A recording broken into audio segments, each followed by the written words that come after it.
you so much for inviting me. I'm a pleasure to be here and feel very honored. In response to your question, I think the role of the consultant doesn't change all that much. There are some adjustments that have been made during the pandemic, mostly getting used to Zoom. So all these consultants are now working from home. That is new. All your clients get to see how you live a little bit. That's a little bit new. And now we have to deal with bad internet connections, people forgetting to unmute themselves. At the beginning, it was forgetting to mute themselves. Now it's forgetting to unmute themselves. So this is sort of a global phenomenon across 60 countries simultaneously, which is a kind of a interesting shared experience. But the role of the consultant remains the same in terms of being an advisor, solving problems in a structured, logical, data-driven way. I would say some things that have changed, not because of the pandemic, but in general, with the advent of better technologies, data scientists, there's certainly more data to analyze, which is helpful. There are some newer tools like Tableau that we would use to visualize data, which wasn't available when I was in consulting. So the little things change. And then I think the nature of the problems clients face has evolved. So at the beginning of the pandemic, it was, how bad is this thing going to be? And what should we do about it? In some sectors, it's a radical shift to the cost structure, right? Think about airlines and hotels. For others, it was how to take advantage. And certainly right now, I think post-pandemic, those issues evolve as well. I am with great certainty that 90% of the Global 2000 board of directors are asking their CEOs, now that a vaccine exists, there's a timeline, it's fairly clear the pandemic will end somewhere between sort of 1 to 3 years, depending on what part of the region of the world you're talking about.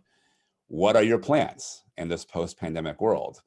And most CEOs probably don't know that answer. And so they call their McKinsey partner, their BCG or Bain partner and say, okay, those projects we talked about a few months ago that you talked about, we need to start those projects now. And so I think that kind of scenario, I think is more likely. Probably not so much, actually maybe for your recruiting season, you might get that case, right? Big telecom provider, hotel provider, airline industry, they were in a pandemic, sales are down 90%, now the pandemic has changed. How do you advise them, right? I'd be shocked if I didn't see that case somewhere in the next few months, and certainly next year as well. So I think that's what's changed. The core structure and role hasn't changed very much. So it's not a reset, just an unpause. Yeah, with some minor adjustments in the day-to-day, more than anything else. Okay, and continuing with our gaze into the future, what are the digital tools? You mentioned Tableau, but what are the other digital tools you think an aspiring consultant should become adept at to excel in the field? Yeah, I wouldn't worry too much about it because those tools you'll be taught, right? So if a firm has a particular tool that is not typical, like outside of Microsoft Office or some equivalent, they will teach you. So I wouldn't worry about that. It's really the basics that that are really hard to teach: logic, critical reasoning, stepping back from looking at a data set and trying to infer conclusions. Right, those skills, the softer skills, interacting with clients, being respectful with them, disagreeing with them in a way where they don't feel offended. Right, those kinds of things are where it really makes sense to pay attention to. And so a lot of those are innate skills that can be polished, and that's where it's probably the most useful part of your time is to polish those skills. The tools they'll teach you, I wouldn't worry about it. Okay, great. And now, one thing that a lot of students it's a question that a lot of students have in mind. How much of an impact does culture have on consulting? I mean, as someone who's traveled the world, I'm sure you would have some interesting anecdotes to share with us about the impact of culture and like when there's a cross-cultural mix, for example. Yeah, so consulting is a multicultural field, and so it's actually quite interesting for me. One of the things I miss about not being in consulting is all the different accents and languages I hear in the lunchroom. I heard that at university, a lot at McKinsey, and I don't have that as much today. And so I think for the majority of the time, culture doesn't have a huge impact because the offices you're typically recruiting to, the countries you're working in, they typically like to recruit people of the nationalities, languages, and cultures of their clients and the regions they'll be serving, right? And so it's more of an exception that you would get more cross-border staffing. The reason you do get it is if your expertise is very unusual and they don't have that expertise available in that particular office. So if you're really great at telecom, right, and somewhere in Canada, there's short telecom consultants, you might be moved to Canada for 6 months for that expertise. Or if a client is trying to enter the market that you know well, you might have that transfer. Also from a professional development, the firms really like to have their partners have worked in multiple countries. So if you are sort of in the top 10%, typically by the end of your second year, all the way through to partnership, if you want to change offices and change countries, that is often a possibility and certainly encouraged as you move further and further more senior. So they really like that because they want their partners to be able to advise CEOs on multinational, multicultural issues, and it helps if their partners have actually worked a lot in other countries. So I think that's kind of what's most realistic, kind of the majority case that you'll see is probably those two scenarios. Okay. Now, another question that a lot of us get is, consulting as a profession is notorious for a work-life balance, the absence of one, and like a hectic schedule. So for a lot of the people who are aspiring consultants, what would be your advice on how they need to take care of their mental or emotional health to be able to make it a sustainable profession? Yeah, that's really a tough question. It is very demanding. And I think probably the best advice I would give is to know where your personal limits are. And that might not be obvious on the first day, but I guarantee you will find out very quickly because that limit will be tested. And I think this is the decision that we all have to make, is knowing where my limit is and deciding whether I'm going to cross that limit, right? And it really is a matter of personal boundaries. And so the decision you have to make for yourself is, if I'm asked to cross my own limit, would I cross it and do harm to myself, or would I leave that job and possibly do harm to my career, right? And so that is candidly, it's a strategic choice, right? Because it's high consequences either way. It's just a question of which consequence do you prefer.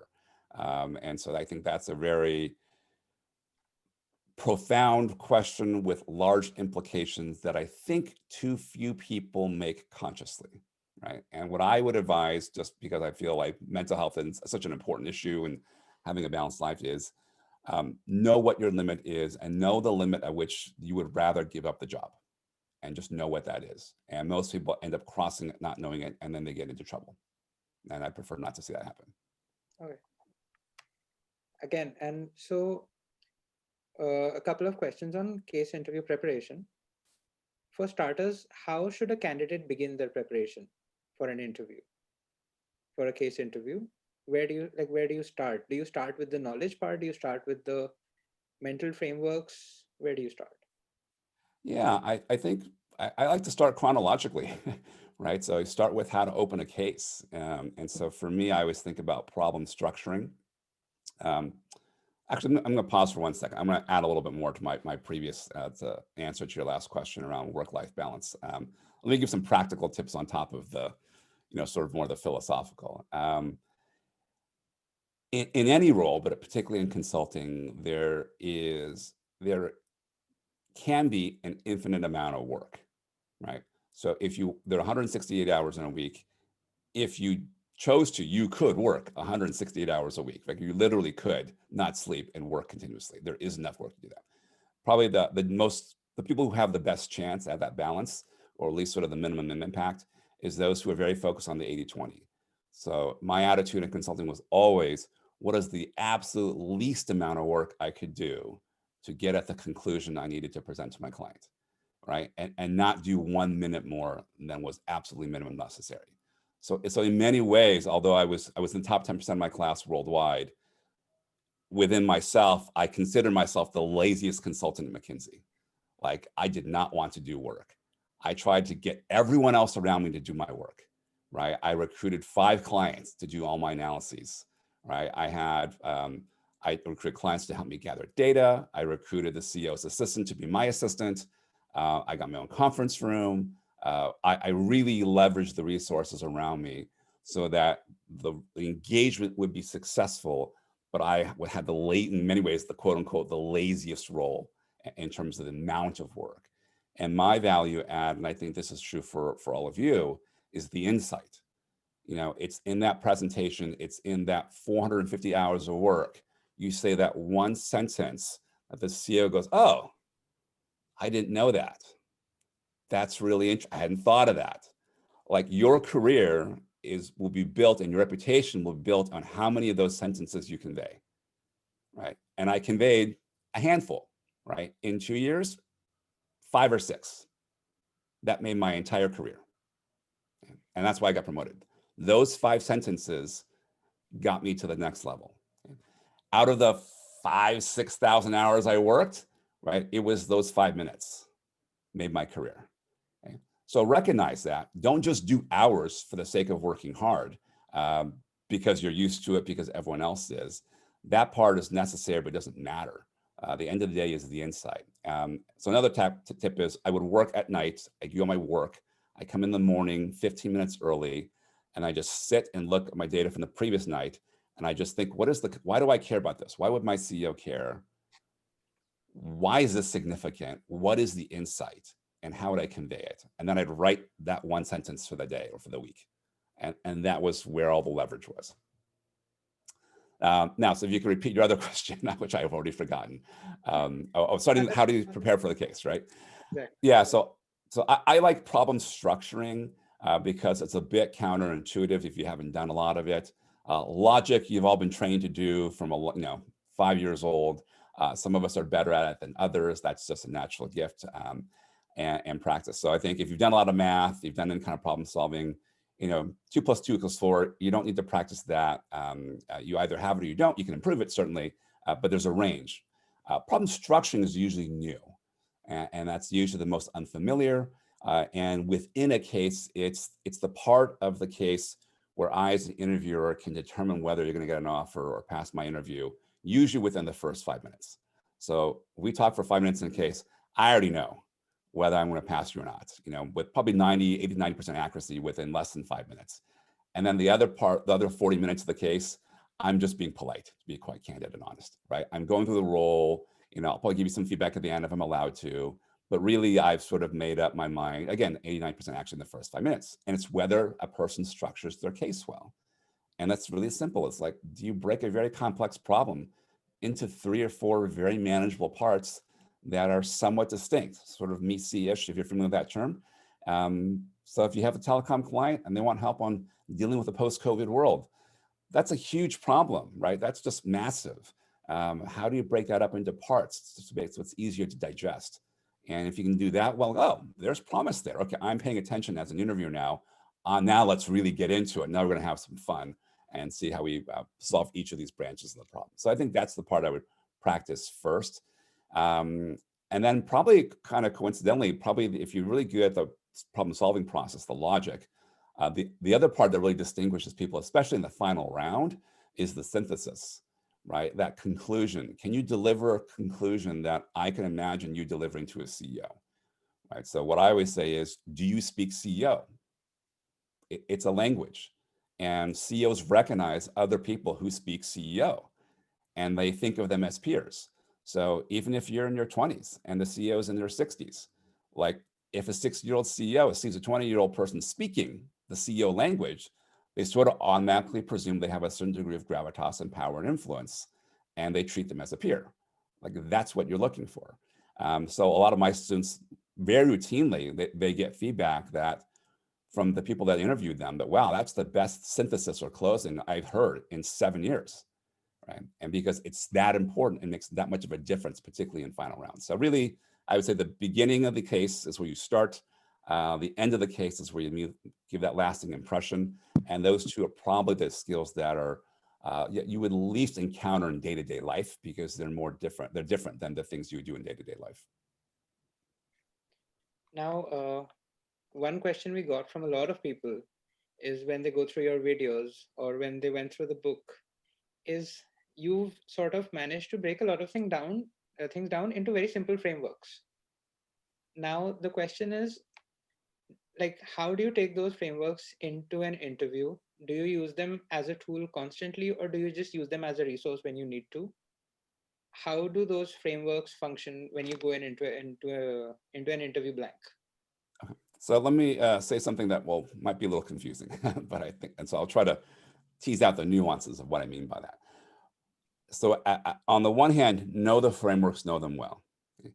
On the other hand, the frameworks are relevant, right? The frameworks are simply an example of structured thinking. Okay? So the key takeaway is you go into the interview with the intent to structure the problem solving process. The frameworks just happen to work, a pretty high percentage of the time, probably somewhere between, I don't know, 60 to 90%, sort of depending on the firm, right? So a pretty high percentage of the time, some part of these frameworks can be applied, and usually with some kind of adjustment. Okay? But the goal really is to break the problem into parts, right? So one of the cases I was give sort of informally about maybe a year ago was, you have this client that is, XYZ company, and I'm sorry, your client is the government. Your client is the government of India, right? They've hired you and say, hey, there's a global pandemic going on. How do we fix this and save India, right? And I'm thinking to myself, if I got that case, I'd be like, how do you save humanity? That's a really big problem with a lot of pressure and a lot of burden. I don't know where to start in my head. I'm thinking, I don't know where to start with that, right? And there's no case framework for solving a pandemic on, at a global health level. Yet it's a practical problem, right? With real world implications. If you do it wrong, people die. And if you do it right, people live. Like, it's really high stakes. It's the kind of problem that consulting skill set is quite useful for, right? And so I just, on the fly, when I was thinking about that, I thought of a framework. I just made it up, right? And something logical. I said, well, I think there may be at least 2 or 3 parts, right? So the one is, how do you prevent transmission of disease? How do you treat people with the disease? And then how do you deal with the ramifications in society after they've recovered from the disease, right? Sort of beginning, middle, end, right? That's the framework. And that framework's from novels, right? Every novel has a beginning and a middle and end, right? Is it perfect? No, but I made it up in 4 seconds under pressure. Like, could I work with that? Yeah, probably, right? Vaccines into prevention, medicinal treatments and hospital capacity, and PPE is around the middle, right? The treating. The after effects as well, we have people who are unemployed, they lost jobs, right? So we got to deal with the economic impact of that. And so like that's a reasonable enough example, right? So the key really is to structure the problem into parts and not to be overly wedded to the frameworks. And one thing that has changed in the last 20 years is these frameworks have gotten a lot more popular. And so a lot more people know them. And so what you don't want to do is, you go into an interview, this guy on YouTube, Victor, said I should read these 27 questions. You and like 4,000 candidates in the entire country read every question in the exact order, and you don't listen to the interviewer, and you ignore the case, and you ignore data from the client, and you don't adjust, right? That's at this stage of where the industry is, like, you're not going to pass, right? You have to be listening. So with my own frameworks, I actually don't use them. I think ever with my clients. I use parts, right? Customer analysis. We don't know how to enter this market. Like, let's use, who are the customers? What do they want? Like, it's really practical. My kids do that when they try to sell, have their own little businesses. Who are your customers? What do they want to buy? Do you have what they want to buy? And if you don't, could you make it? Right, sort of these common sense questions. So I wouldn't be overly framework focused. I would be very highly focused on structuring your problems that you want to solve. Now, the one thing you mentioned is that you don't use your frameworks. Now, one question that I have is, in all of your interviews and in all of your cases, what is like the one very unique or the toughest case that you encountered? With like the one Yeah, that stands out in your mind. the one that stuck out was a one on healthcare. At the time, I knew very little about healthcare, and we spent, of the 30-minute case, I spent 15 to 20 minutes asking for definitions. And so it was in hindsight, it was not a good case to give to a candidate because it required too much prior knowledge. Who was the payor? Who was the payee? Who was the guarantor? Who was the guarantee? So there's so many intermediaries. It's a very complex structure. And even asking the question, who is the customer, requires a 25-minute answer, because the person receiving healthcare, at least in the United States, versus the person paying for the healthcare is different, right? So it's very, very complicated. So I think that one was just not a good case to give to candidates, because they didn't test their problem-solving ability. It tested their knowledge of industry terminology, which can be learned. So that one stuck out. And there was one BCG case I had. I think that was probably more, I thought I did well on the case. I think I did something wrong on the EQ side with the interviewer. And so I think it was more from a personality fit reason that I missed that one. So those were the two that stand out in my own track record. So in the healthcare case that you mentioned, where it's very definition heavy and it's very technical, what do you do as a candidate at that point when the case just flies over your head? Yeah, you do what I did. You do what you would do if you were in with a consulting client and it was over your head. You ask questions in a professional way. So when you say payor, does that mean like the customer or does that mean like the client? Like, what are you referring to, right? And hopefully, I think that interviewer, basically, if everyone bombs that case, right, and they realize, well, maybe this is a bad case and we shouldn't use it, right? So these days, the cases are a lot more standardized. There's a lot more behind the scenes evaluation of whether these cases do what they're intended. So there's a lot fewer of those these days. And so it's not as big of a problem. But you ask your basic questions. If you're making an assumption, state your assumption out loud and really do the best you can, right? They're looking for the thought process. And it would be irresponsible if you didn't know what they were talking about to pretend like you did. Because if you did that with a client, like the client would be furious, the partner would be furious, you get fired. So do as if you were talking to a client rather than an interviewer. That's always the rule of thumb. Okay, now another thing that you mentioned was in that one interview where you felt the EQ didn't match. So typically in a case interview, how much does the interviewer look at the EQ? How much do they look at the structured thinking? What is the secret elixir to cracking a case interview? Yeah, both are really vital. Both are really vital. It used to be much more skewed towards the case. And these days, sort of the softer skills really matter quite a bit. And the reason why is at least McKinsey, I don't know about other firms, but maybe like 15, 20 years ago, and every few years, they do an analysis of who they recruited compared with who they promoted 2 years later. Right, and they sort of do that assessment. And a few things I remember from the analysis came up was the broad answer is it's the EQ skills, right? The people who, like most people don't get fired because they can't do math, right? If you got in through 5, 6, 7, 8, 9 case interviews, the likelihood that 2 + 2 doesn't equal 4 in your mind is very low, right? So that part usually is taken care of. The most common part, the two most common reasons people get fired after a year or two. Number one is they are not coachable, right? So if I give you feedback and you don't take it and you can't improve, I can't work with you because you have to improve in that job. And if you don't take feedback and coach and you get very argumentative, your ability level is fixed. And so I can't promote you and you're gone. As soon as first opportunity, you're out. Okay? Second reason is, actually there are 3 reasons. The second reason is being arrogant with clients. Conveying to a client in nonverbal ways that you are better than them, right? They just don't want to work with you. And so if no client will take you, I can't bill you, you're out first chance I get. And then I think the third one is really around misrepresenting the firm, right? So if you don't know something and you say in front of a client as if you know it, kind of like you're, I don't know, some people do this, but like in your class and you kind of don't know the answer. So you kind of like sort of guess and say it really in a really confident way, right? I don't know if you guys have that at your school. My ex-wife attended Harvard. They do a lot of that at Harvard. Okay, I'll just tell you that. And if you do that at McKinsey, you're dead meat. You are like marked for firing because, if I say something like that, it's not Victor saying, 2 + 2 = 5 with confidence and bravado. It's McKinsey said 2 + 2 = 5. We just paid $10 million for someone to tell us 2 + 2 = 5. Why are we doing this? It forces the client to re-question the relationship. Suddenly $10 million is at risk. Suddenly $50 million over the lifetime relationship with the client is at risk. or they could fire you. They're going to fire you, right?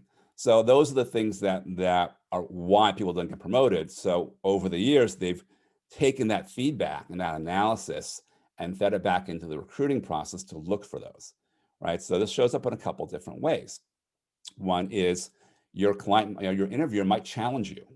Like, even if you got the answer correct, you might say, really? That's what you really think? And just to see how you react, because clients do that all the time. Every week they challenge you, right? So those kinds of things. And so really it is about being professional. I think if you remember the interviewer as a client, like that's probably the one thing I found most helpful for people rather than an interviewer. So if you say, oh, I messed up on that. Oh no, right? Can I start over? Would it be okay? Would you ever do that with a client? No.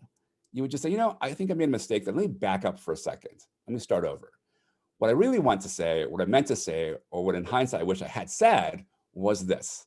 You handle it professionally, because people make mistakes. The key is to catch your own, handle it professionally. So I think those kinds of skills make a big difference.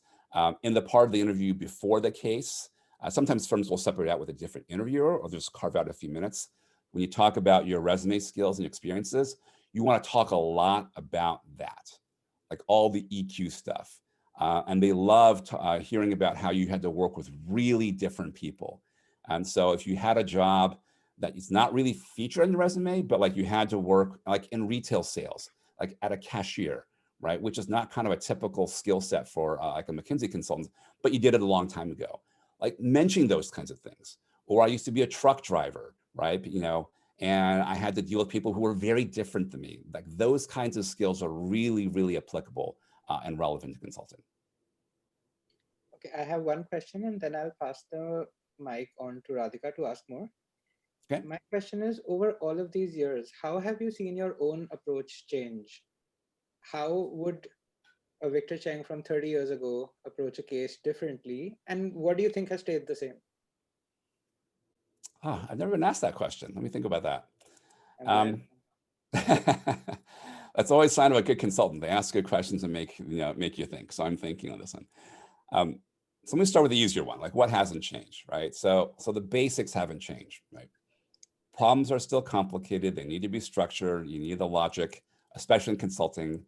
Intuitive answers are great for CEOs. They're lousy for consulting firm partners and consultants. So whatever you say, you have to be able to justify. And I think that hasn't changed. I think the tools have changed that you use day to day. They're easier in many ways. I think the competition has gotten better, a lot better. When I was trying to learn, there was no case interview preparation materials. I found the one person on the Stanford campus who had just written something. It was like a 7-page handout, and I got one of the first 5 copies made. Right? I had to really beg other students who were in graduate school or a year ahead of me for help. I had to pull in contacts from my brother's friends who was in college on the East Coast. I was on the West Coast.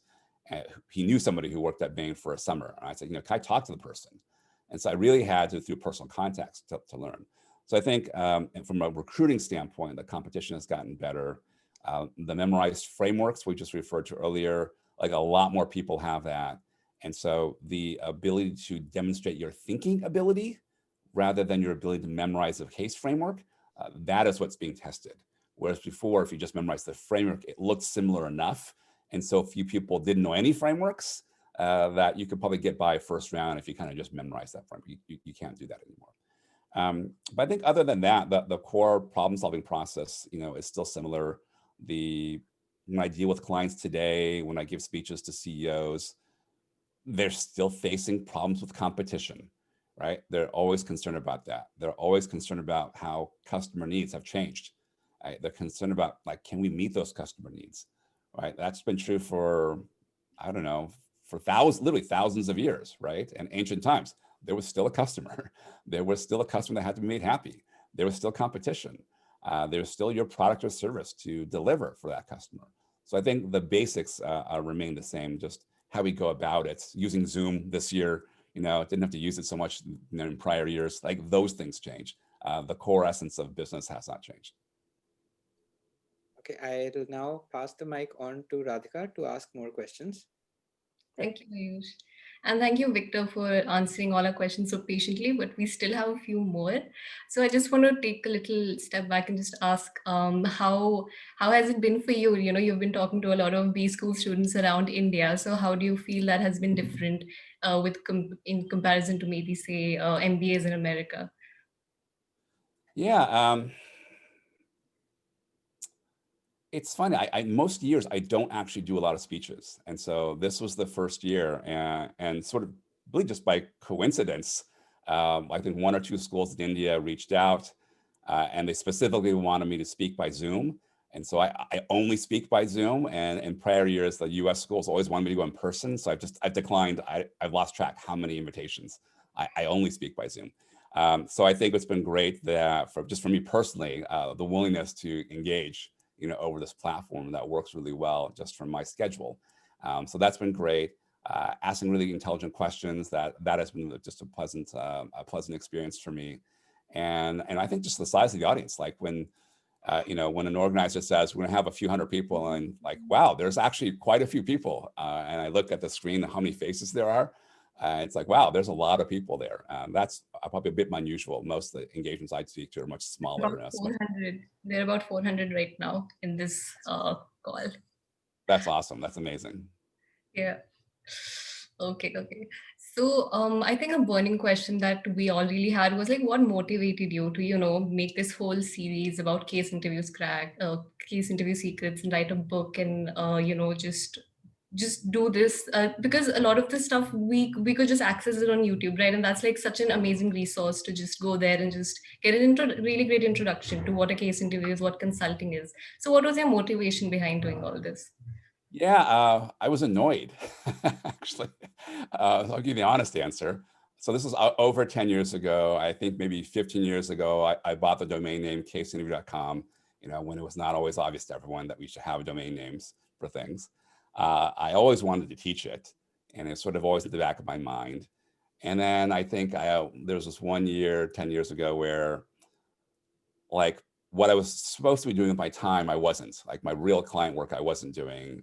And I kind of got really enamored with, teaching this concept, this topic of the case interview, because I felt like I had never been taught very well, at least to what it would have been useful for me.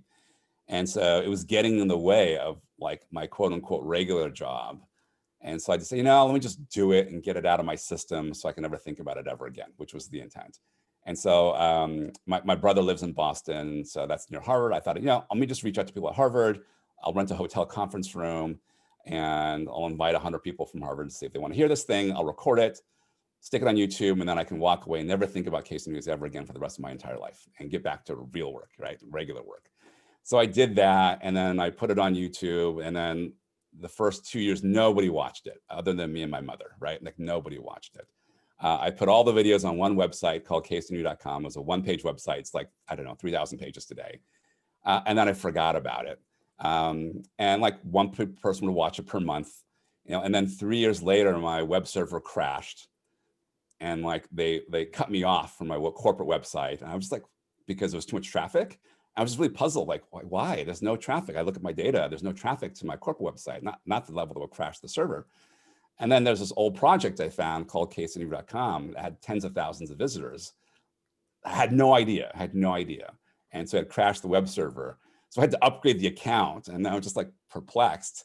So I started tracking that. And then what I noticed was every year the traffic would double, right? And from a very small base, because the people who got offers would tell their friends, hey, there's a one-page website from this dude who put up these YouTube videos, you go check it out. Now 10, 12 years later, right, here we are. So it's really evolved. It always came from a place of wanting to help others and share information with others.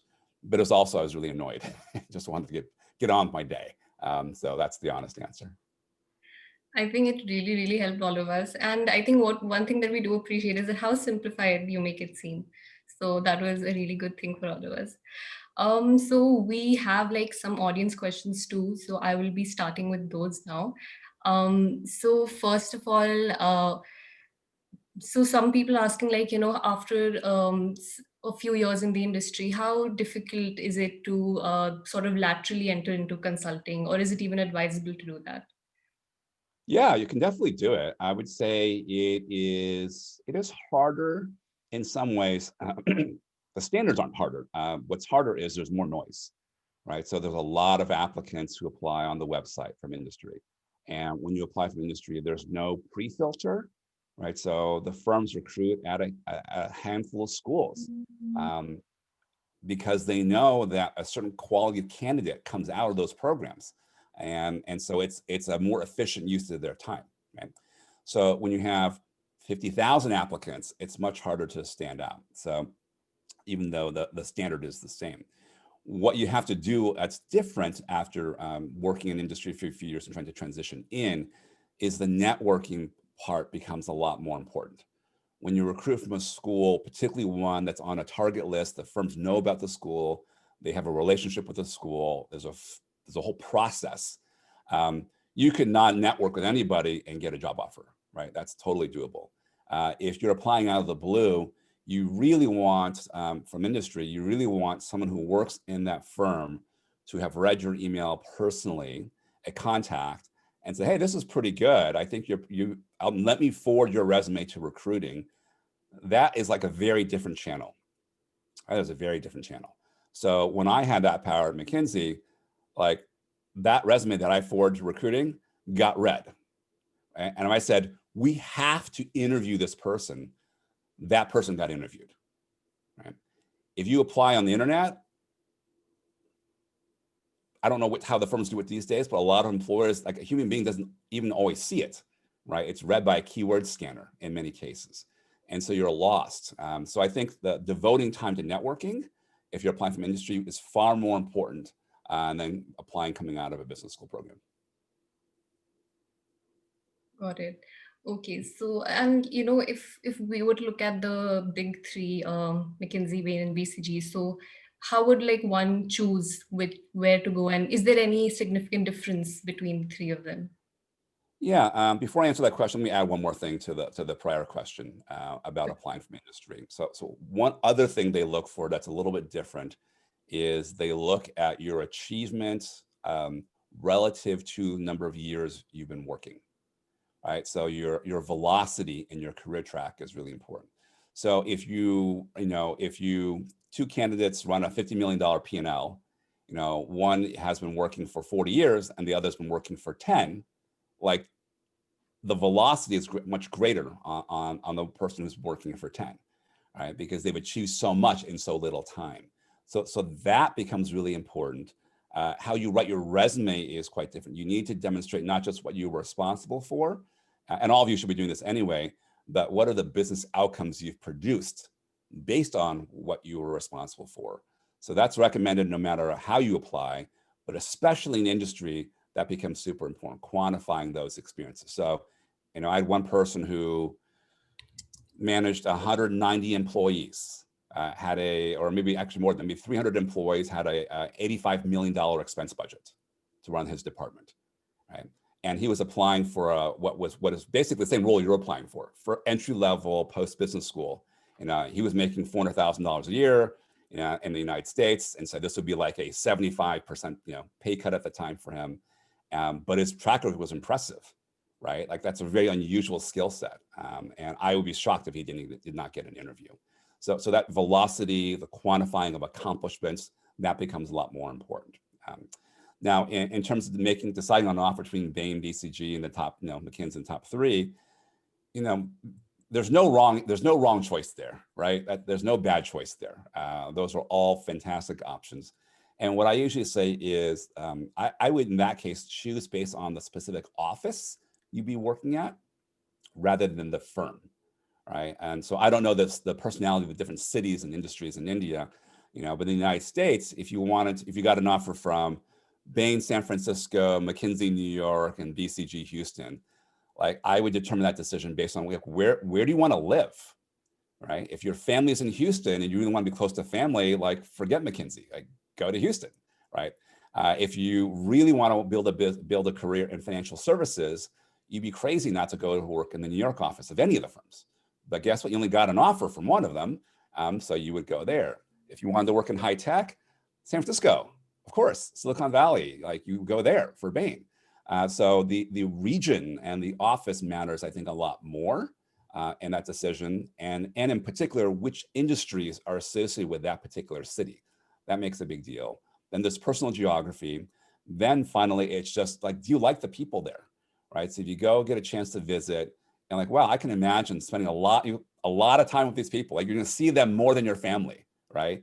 More than your significant others. You better like them, right? If you don't like them, it's going to be a long couple of years, right? You're going to be miserable.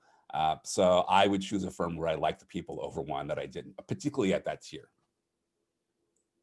Okay, thank you. So I think this piece of advice is going to be particularly useful right now because we have, as we mentioned, we have a recruitment season coming up. Okay, so I have another question, which is a little more on serious, a little more serious about, ethics and accountability. So in the sense that recently McKinsey was in the news because they helped Purdue Pharma with, some suggestions which people believe that actually resulted in the opioid crisis in America. So where do you think a consultant's role begins and ends, and how accountable will they be if they give suggestions that could potentially harm a lot of people? Yeah, I saw that in the news, and I was so disappointed. Right, that the McKinsey that I knew and worked for would not have done that. I would like to believe. Right, I don't know for sure. And we had a similar issue at the time, which was cigarettes. So when I was at McKinsey, like serving clients that were in the cigarette industry, and I think the way I one colleague of mine who had a very, very firm policy, and she said, I would never work for a cigarette manufacturer just based on personal ethics, unless the project and engagement was to diversify away from cigarettes. I would help them do that, but I would not help them sell more in that business. And so this goes back to personal limits, right? We're talking about personal limits and boundaries with respect to work-life balance. But I think there's also a limit around personal ethics, and I have been disappointed, quite honestly, that the McKinsey's ethical standards, really seem to have fallen, in the last few decades. There was always two standards. There is the standard of which we abide by, and then there's the standard of appearances. And so even if we were ethical, but it didn't appear ethical, then McKinsey I was trained was like, we have to go beyond ethical to include looking like we're ethical, right? It was two levels of ethics. And so I think McKinsey certainly has failed on the looking ethical part, which has been really disappointing. And I suspect probably on the actuality as well, especially as more of these new cases come out. So I think for any firm and for any individual in any firm, you have to know your own personal limits. So what kinds of cases are you not going to take? What kind of cases are you going to say no to, even if it means losing that job, right? At the end of the day, you have to draw a line and live with your choices. So for example, in 2020, this will sound crazy if you're in India, because it just shows a lot of like this negativity around the United States. But there's a debate here whether the pandemic exists, right? And which is just really quite ridiculous. And I'm embarrassed that it even has to have a conversation around it. And I have not gone into the debates about whether the pandemic is real and whether losing several 100,000 lives was like a big deal or not. It's completely crazy to me. So I've just devoted my time to volunteering. Like, I work at a lot of COVID testing facilities as a volunteer. I've tested 600-700 patients in various capacities. I've processed test tubes. I've checked people in. I've given them instructions. I've worn all the gear, the protective equipment. And I really thought, at the end of this year, and when I look back on 2020, like, am I going to be okay with what I did this year, right? When the world was in crisis, am I comfortable with the choices I made in 2020? And can I look at my kids in 20 years and say, no, I did what I thought was best, and I stand by that. And I think I'm okay with that. I think the choices I made, I'm comfortable with. And so in your careers, there will come a time, this is true for everybody, no matter what industry, there will come a time when your ethics and personal values get tested. And your values and your ethics are you only really know what they are when you were asked to sacrifice something that's important to you to live by that ethical standard. So if you're willing to give up your offer, your job, to hold that standard, that means you believe in that standard. If you are not, that means that really is not your value, right? So there's the McKinsey firm that sort of worked on that engagement, which was disappointing. Then there were the employees, the McKinsey consultants, who chose to work on those cases and to write those sentences. They're not dumb. They are not dumb. They all knew full well what that would mean, and they did it anyway. And so the firm, not forgivable. The individuals who made those choices, I don't know. I couldn't live with those choices. I would have walked away. I hope. So that's a choice for each of us to make. Yeah, I guess it does come to individual choices, but the firm is also dragged into it, and then it's like a big headline, and then everybody's all eyes are on it. So yeah. Okay, so we only have a couple of more questions. So next is, you mentioned about COVID and how you've been helping out in the pandemic. So do you really think that the consulting industries is going to have any long-lasting effects due to COVID? Because I was reading somewhere that maybe travel won't be such a big thing for firms anymore once they realize that things can be done from your home and that cost can be cut back on. So what is your opinion about this? Yeah, I think the entire consulting industry is driven by what clients do. So if clients used to wear suits, so consultants wore suits. Some clients in some industries just wore shirts like this, no tie. Consultants switched, took off the jackets and started wearing shirts like their clients do. So it really depends on what the clients do. So what I suspect is like a lot more clients will be working remotely. I think now we're so used to working on Zoom that it won't be a big deal, in 2021 or 22, if you are participating in the meeting by Zoom. I think the infrastructure is already there. People are used to it. I think you'll see Zoom in conference rooms. I think because we haven't had to be in conference rooms, you haven't had this mixed modality, right? In person in a meeting as well as via Zoom. So a lot more of those will be purchased because some people will be high risk and can't come back to the office. And so I think it'll be easier to do that. So I think having more Zoom meetings is probably likely. But also being in person with a client, there's a lot of strategic relationship value. So McKinsey was always wanting to be on client site. And I know why. There are clients I used to work with almost 20 years ago that are now CEOs. And the same person that worked with them when I was there, made partner, made director, and is now the chief relationship for that particular CEO. And that relationship started in a conference room, 20 some odd years ago, like over lunch, and I was there. You just like the people who keep showing up in front of you. So I think there's always a strategic value to being in front of clients. And so I think that part of the business won't change. It is a relationship business. I think the practical matters is more digital technologies, remote working, I think is likely. Okay. Got it. All right. So one question that often comes up and we also hear about is exit opportunities when we come to consulting. And the fact that, even before we begin, we think about exit opportunities. So what is your opinion about this? And what do you think, how can somebody define what would be a good exit opportunity for them? Yeah, this is probably the best part of consulting is how many ways you can leave it. It's very odd, right? Where you would talk to the people you're going to be working with and working for about quitting before you even start working. It's just a very odd kind of a thing. But the exit opportunities are fabulous. They really are in so many different ways. And part of it is the talent level, right? You're coming out of these firms, your talent level is very high. So irrespective of the signaling value on the resume, these talented people do a lot of things. Popular sectors, a lot will go work for clients. That's fairly common. A lot will go work for startup companies, particularly in the United States. That's very popular as well. So those continue to be big options. Private equity, venture capital, very, very popular in the United States. Certainly going to industry is always an option.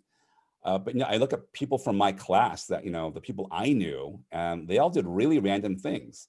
One went on to be a screenwriter, to write Hollywood movie scripts. He won an Oscar award, which was for screenwriting, which was just amazing. Another went on to be a math teacher in high school, Angie Duckworth, and she went on to get a PhD in psychology. She has a TED Talk on this concept called grit, right? And I remember in the hallways at 3 o'clock in the morning one day, and she's telling me I don't know if this McKinsey thing is for me, and I just can't see myself doing. Like, well, do what you're called to do.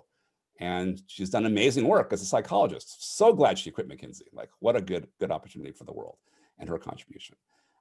So it really, people go to government. We have a couple people, ex-McKinsey people that will be elected into office. One of my coaches who worked at McKinsey quit to become chief of staff of one of the ex-McKinsey partners, who's now, I think, a senator or something.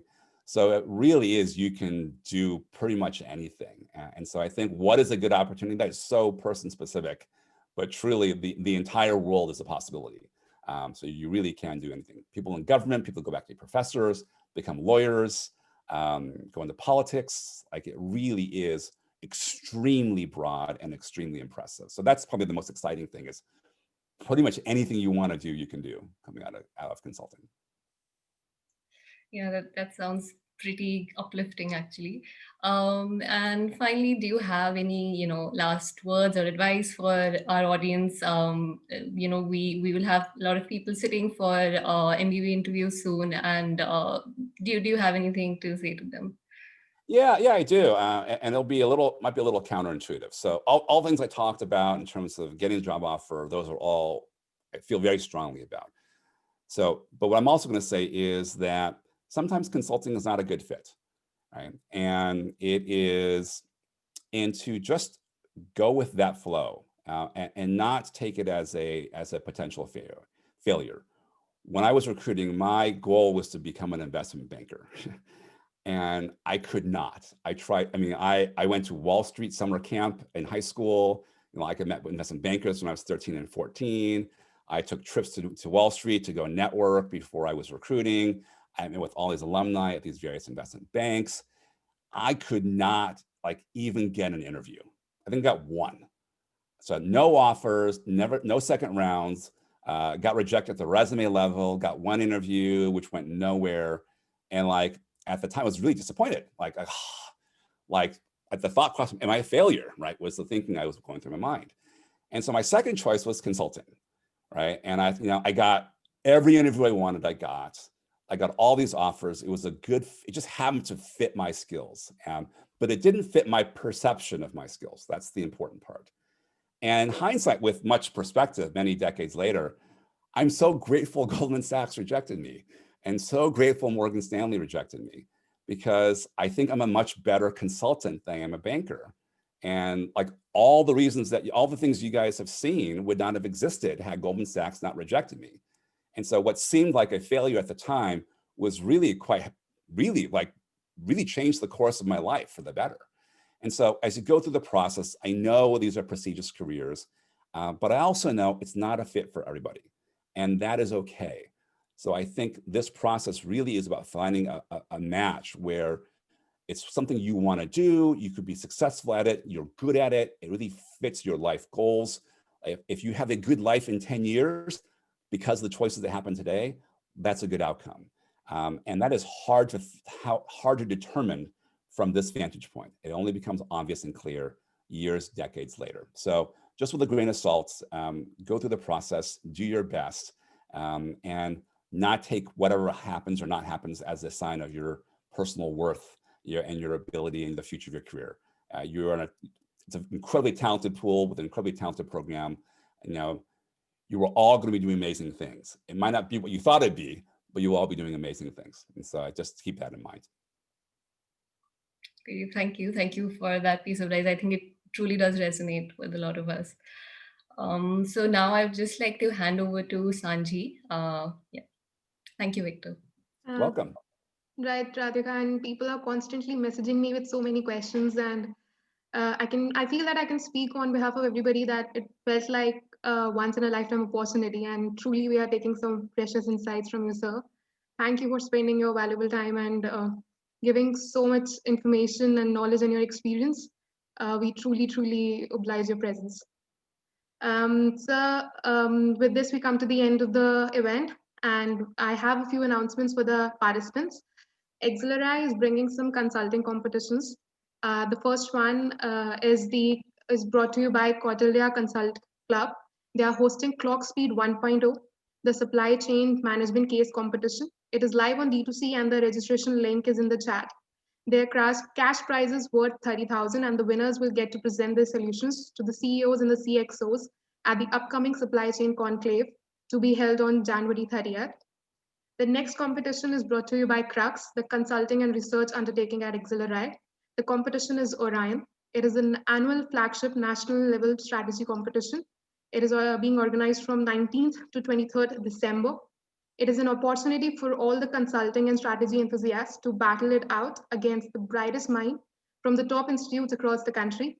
Win an amazing cash prize worth rupees 1 lakh, with the winning team getting 60,000. The link is in the chat for registration, guys. Thank you so much for joining the link and attending this session with us. I just want to wish everyone the best of luck, on both Clock Speed as well as Orion. Yeah, I didn't have like case competitions with money attached, when I was going through the process. So I was very excited. So I'm really excited for all of you. I wanted to wish you the best of luck. And what a great opportunity to practice with the stress, right? I think that's the part that I didn't mention is the real world case is much more difficult because there's more stress. And so being able to compete with competition, I think what a wonderful opportunity. So I wish everyone the best of luck on that. Thank you so much, sir.